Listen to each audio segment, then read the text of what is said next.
آج کی یہ کانفرنس ایک اجتماع نہیں بلکہ اہل بیت کرام کے گستاخوں کے خلاف ایک چارٹر ہے. جو یہ سمجھتے ہیں کہ صحابہ کے نام پر اہل بیت علیہ السلام، اہل بیت کے نام پر صحابہ کرام کی توہین کرتے رہیں گے، انہیں کوئی پوچھے گا نہیں. اپنی علمیت کا روپ جمانے والے شاید بھول گئے کہ علی کے بچے بڑے ہو گئے ہیں. ہمارے اسلاف کی طرح آج بھی ہم ایسے گستاخوں کو منہ توڑ جواب دینا جانتے ہیں.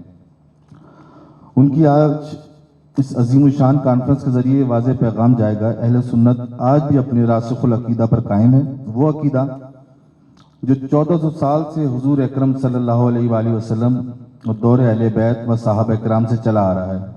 وہ عقیدہ جس کے تحت غوث العظم محبوب سبحانی نے چہر عالم میں اپنا ڈنکا بجایا. وہ عقیدہ جس سے خواجہ ہند الولی نے 93 لاکھ غیر مسلموں کو دائرہ اسلام میں داخل کیا. وہ عقیدہ جو غازی بابا کا عقیدہ تھا، وہ عقیدہ جو تاج الاولیاء کا عقیدہ ہے، وہی ہمارا عقیدہ ہے. آج کی یہ کانفرنس کا بنیادی مقصد امت مسلمہ میں اتحاد پیدا کرنا، تاکہ جو کفار ہمارے پیارے نبی محمد مصطفیٰ صلی اللہ علیہ وآلہ وسلم کی شان اقدس میں گستاخیاں کر رہے ہیں، ان کے خلاف ہم متحد ہو کر مقابلہ کریں. اس پرفتن دور میں جو ناسبیت، خارجیت، رافضیت کا طوفان سر چڑھ رہا ہے، یہود و نصارہ کے پیرول پر پلنے والے لوگ کا جم غفیر لگ چکا ہے. ان لوگوں کا عشق مصطفیٰ صلی اللہ علیہ وآلہ وسلم اور اہل بیت صحابہ کرام کے نقش قدم پر چلتے ہوئے ڈٹ کر مقابلہ کرنا ہے. اپنے علم سے، عمل سے، اپنے کردار سے، افعال سے و گفتار سے دین اسلام کا اصل چہرہ جو رواداری، اخوت، بھائی چارہ، محبت، پیار، خلوص، انسانیت کی قدر ہے، وہ دنیا میں عام کرنا ہے، وہ دنیا کے سامنے پیش کرنا ہے. آج کی اس عظیم الشان کانفرنس کے انعقاد میں میرے ساتھ دام درم سخن جس نے بھی حسب توفیق تعاون کیا، ان سب کا بے حد شکر گزار ہوں. اگر میں یہاں فردن سب کے نام لینا چاہوں تو وقت کی قلت ہو جائے گی، مگر میرے تمام ہی محترم جتنے بھی احباب یہاں پر بیٹھے ہوئے ہیں، اور بہت سارے احبابوں نے ٹیلی فونک خطابات کے ذریعے سے ابھی لائیو علماء اکرام نے کالیں کر کے اس محفل میں شرکت کی ہے، جن میں بہت سارے ایسے نام ہیں جن کو ہم بچپن سے سنتے آ رہے ہیں. پاکستان نہیں، ورلڈ ان کو سنتا ہے ماشاءاللہ. ان سب کا میں بے حد شکر گزار ہوں. اور میرے ساتھ بہت سارے لوگوں نے تعاون کیا، Peoples Party, M Q M اور D C central, G M Jamali صاحب، اور جو لوگ میرے بہت ہی میرے بڑے بھائی سید فیاض شاہ صاحب نے، عادل بھائی نے، اور تمام لوگوں نے بے انتہا میرا ساتھ دیا، اور میں ان کا بہت دل سے شکر گزار ہوں. ڈپٹی کمشنر صاحب کا، اے سی صاحب کا، رینجرز کے ونگ کمانڈر صاحب کا، ایس ایچ او صاحب کا، ایک سپاہی کا، میڈیا پرسنز کا، جو لوگ ہمیشہ میرے بلاوے پر آتے ہیں، میرے ساتھ کھڑے ہوتے ہیں. اور بات یہ کہ جن مقاصد پر ہم کام کر رہے ہیں سلسلہ تاجیہ امجدیہ کی طرف سے، تو بس اس کے لیے ایک ہی شعر کافی ہے. بزم تاجیہ امجدیہ یہاں پر ایک یتیم خانہ بنا رہی ہے، اور بزم تاجیہ امجدیہ کا ایک خاص کام یہ رہا ہے. کسی نے مجھ سے پوچھا، اسپیکر قومی اسمبلی نے، کہ آپ کے دربار میں اور عام درباروں میں کیا فرق ہے؟ میں نے کہا ہمارے دربار اور عام دربار میں یہ فرق ہے کہ ہمارے یہاں چندے باکس نہیں ہیں، نذرانے باکس نہیں ہیں.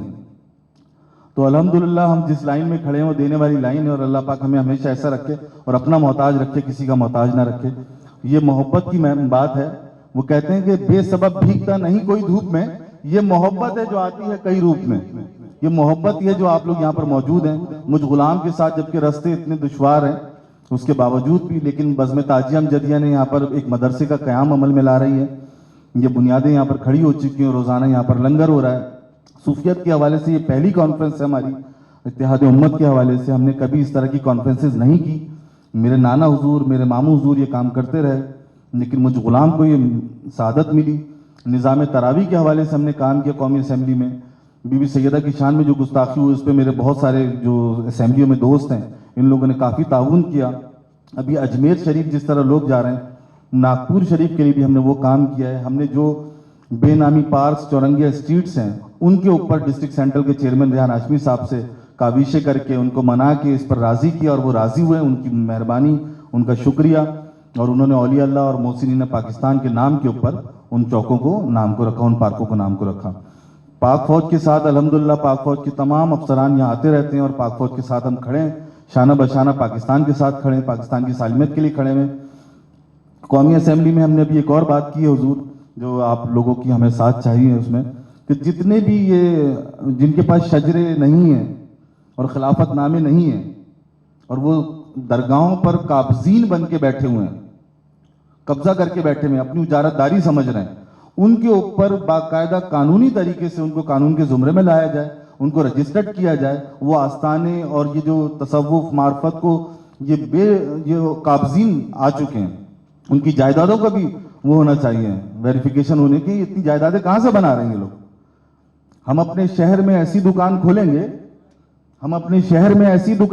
گے جہاں آ کے فقط بے زبان بولیں گے انشاءاللہ تعالی. کوشش یہی کی گئی ہے. اور آپ لوگوں وہ کہتے ہیں ربط قائم ضبط ملت سے ہے تنا کچھ نہیں, موج ہے دریا میں دریا بیرون دریا کچھ نہیں. سرکار تاج الدین بابا کا فیضان اس دربار سے برس رہا ہے. میرے پردادا حضور قاضی سید امجد علی شاہ تاجی بابا, جن کا 12 سال کے بعد مزار شریف دوبارہ اوپن ہوا سے وہ سرکار تاج الاولیاء کی جوتیاں سیدھی کرتے تھے. دنیا نے دیکھا کہ جب ان کا مزار شریف دوبارہ اوپن ہوا تو وہ ایسے تھے جیسے ابھی تدفین ہوئی ہو.